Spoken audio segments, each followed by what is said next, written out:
Please help me welcome Bishop Paul-André.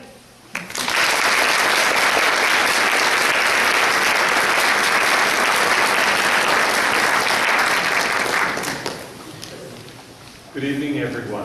Good evening. Pleasure to be here with you again this evening. I think there will be part talk, but I would like this to be a bit of exchange also and discussion on the topic. How do we share our faith? Why did I choose to talk about this evening in particular?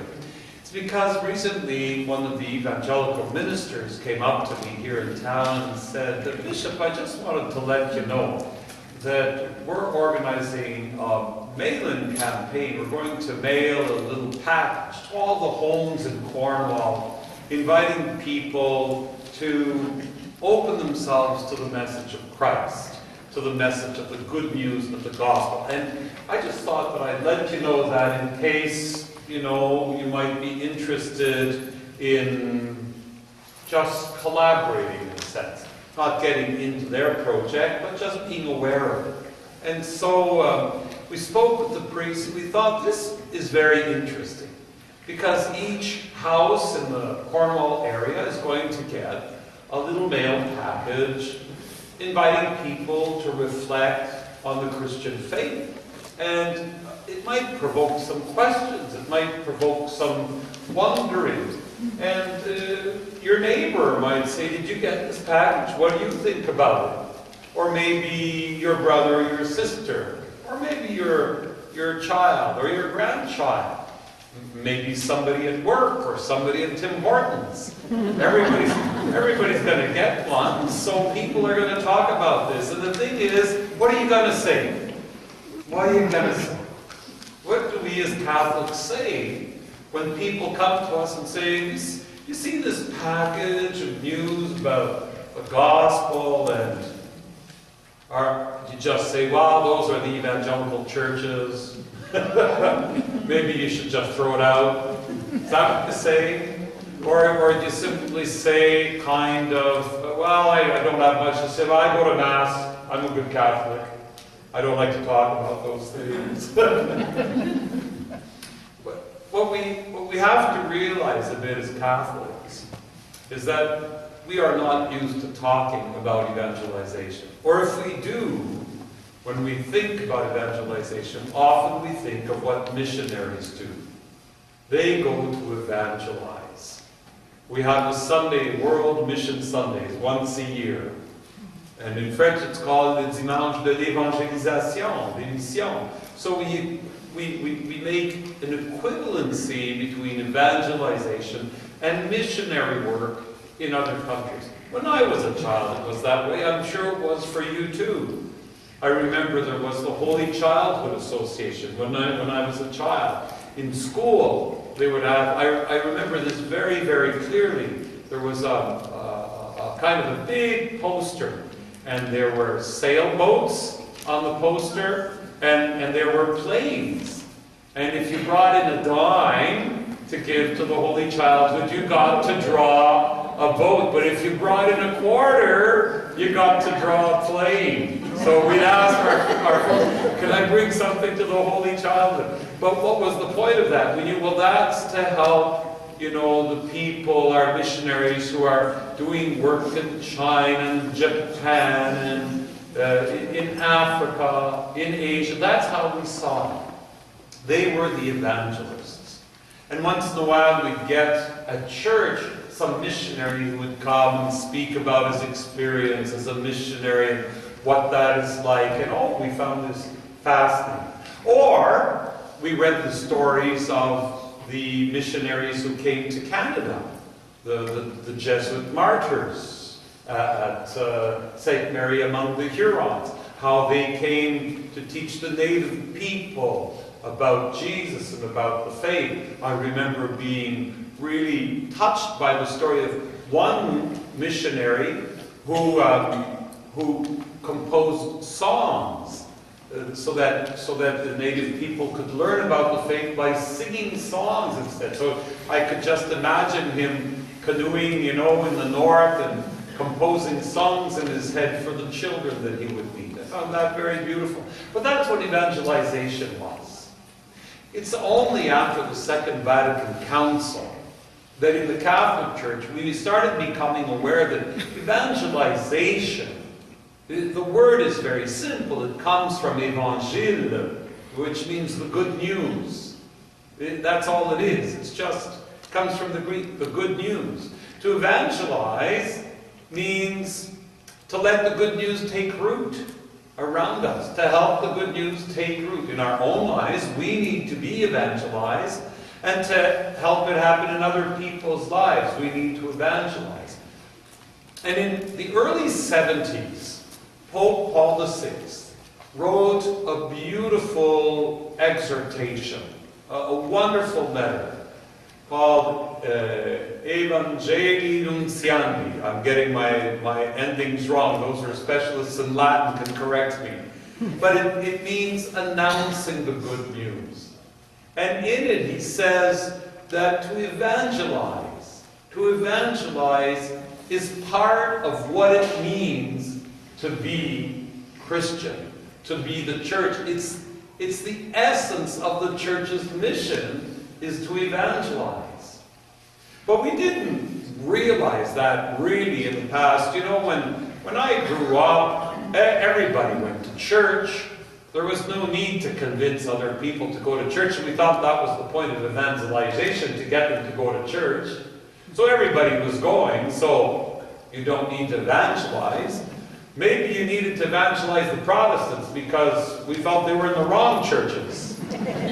And so we would get into arguments with Protestants about what is the true Christian faith. That was called apologetics, you know, where you would defend the Catholic faith vis-a-vis Protestants. But that's not what we're talking about tonight. What we're talking about is how do we help the good news of Jesus' life, death, and resurrection touch the hearts of people? How do we help that good news grow in their lives? And what we need to realize is that each one of us has a role to play in that. Most of us do it without realizing it. Just by the way we live out our faith, we are witnessing to the good news. We're at least raising some questions in people's minds. We're getting people to wonder why you go to church.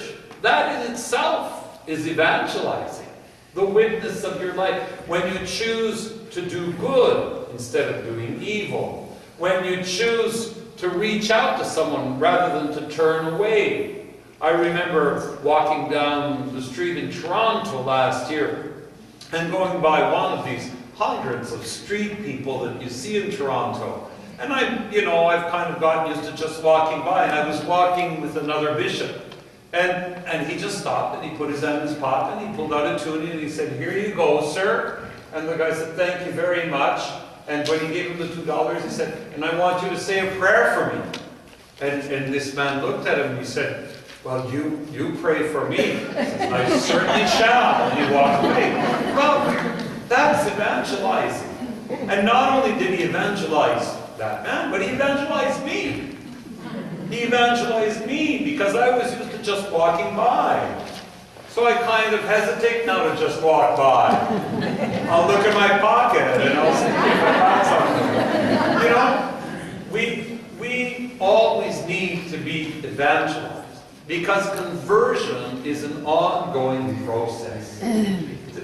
When I was a kid, I thought conversion was something that happened once, you know. You converted and it's done.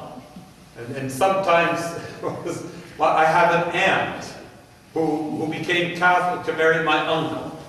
She didn't say she converted. She would say she turned. I turned Catholic to marry your uncle. I turned. But it was done, and once it's done, you know. But if that's the way you see conversion, then evangelization is simply trying to get somebody to turn. But in a funny way, the word conversion actually means to turn. That's what it means.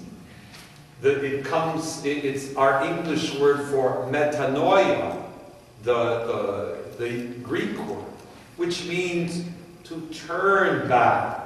And it's to come back to God. But the thing is that our whole lives are a turning back to God. It's as if continually we are turning back, coming back to the Lord. We've never stopped being converted. And so we always need to be evangelized. And so we always need to be surrounded by people who are helping us be evangelized.